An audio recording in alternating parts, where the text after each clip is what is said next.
I've been married for 5 years now. I was head over heels for my wife, showering her with love and quite literally carrying her in my arms.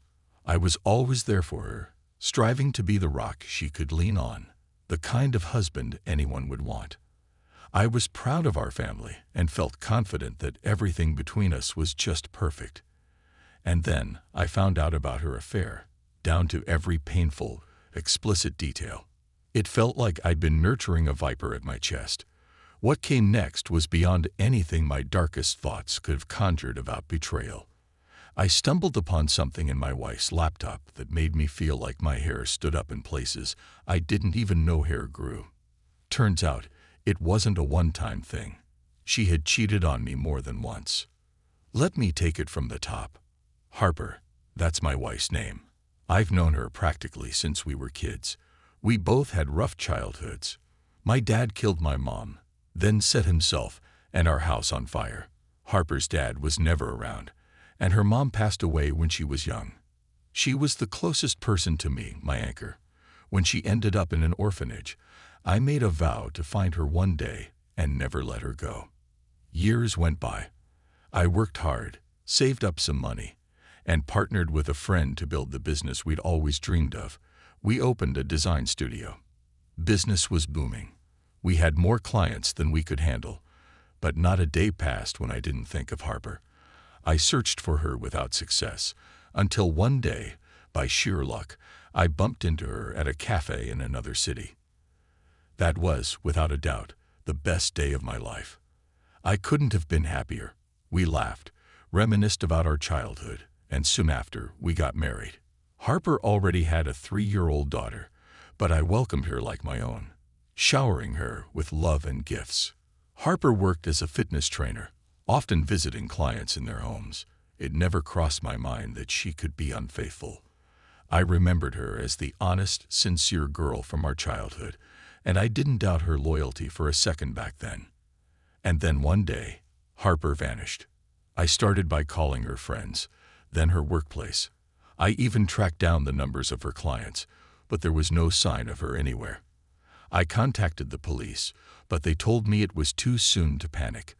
A day later, a call came in from an unknown number. It was Harper. Her voice was shaky, and I could tell she was on the edge. It felt like the ground was slipping from under me. She rambled something about being kidnapped, and if I didn't bring $3 million to a specified location, they'd start sending her back in pieces.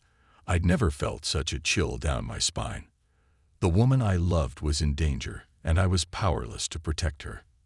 I didn't have that kind of cash lying around, so I had to sell my share of the business to a dealer named Perelman for half of what it was worth.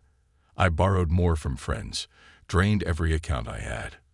Once I pulled together the ransom, I took it to the designated spot. 5 hours later, Harper called again, this time from a kind-hearted old lady's phone. "Daniel, I'm okay." They let me go. I exhaled in relief. She said she didn't know who had taken her, but it seemed like someone knew I had money. "Well," she added, "I guess you'll have to find a job now. Your favorite business is gone." With my management background, I managed to land a job as the director of an electrical appliance factory. 6 months in, another storm hit. Harper called, asking for money again. This time, she was facing losing her driver's license for driving under the influence. The problem needed to be handled.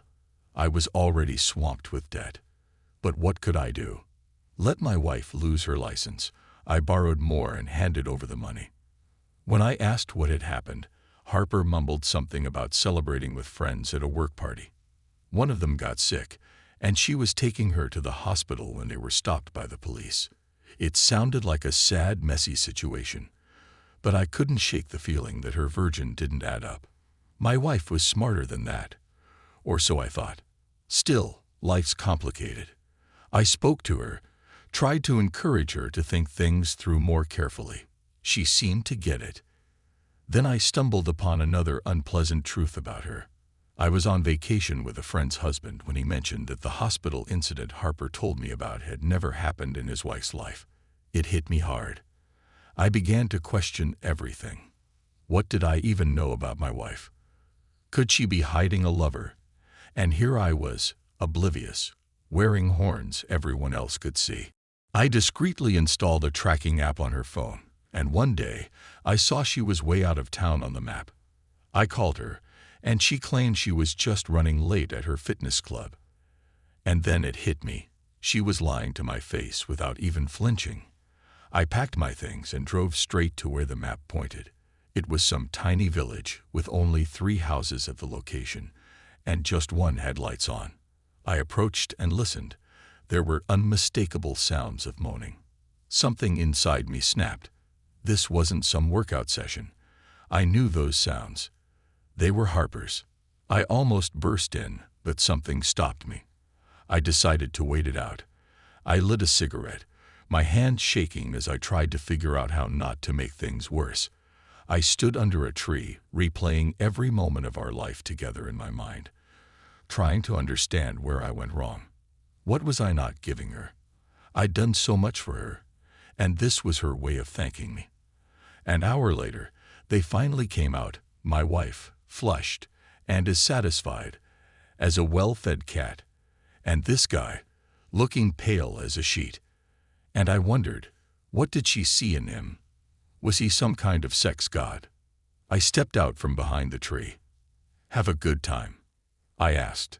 Harper froze, speechless, completely blindsided. Then the guy found his voice. "Who the hell are you?"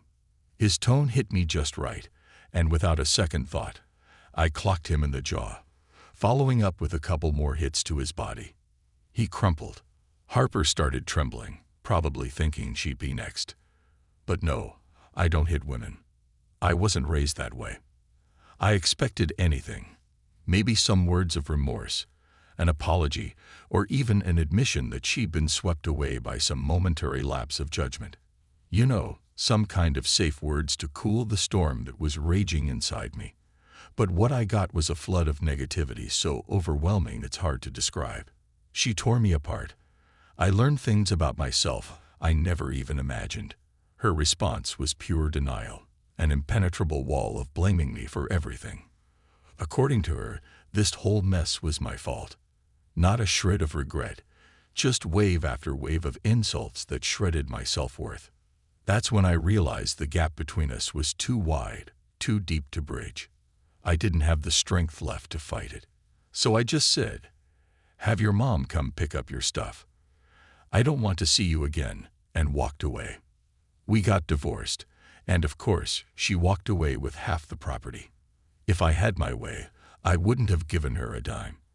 I found proof of multiple affairs on her laptop, along with messages where she tried to blackmail some wealthy guy.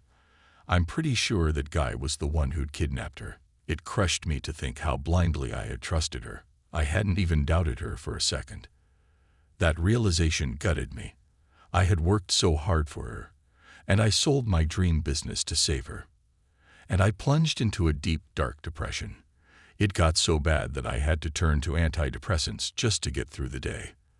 There were days I couldn't even pull myself out of bed. I barely ate and lost 13 kilos in a month. My once sparse gray hairs at the temples now covered nearly my whole head.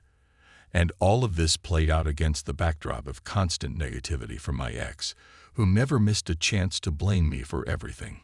I went to therapy. It helped a little, gave me a space to talk, but that was about it.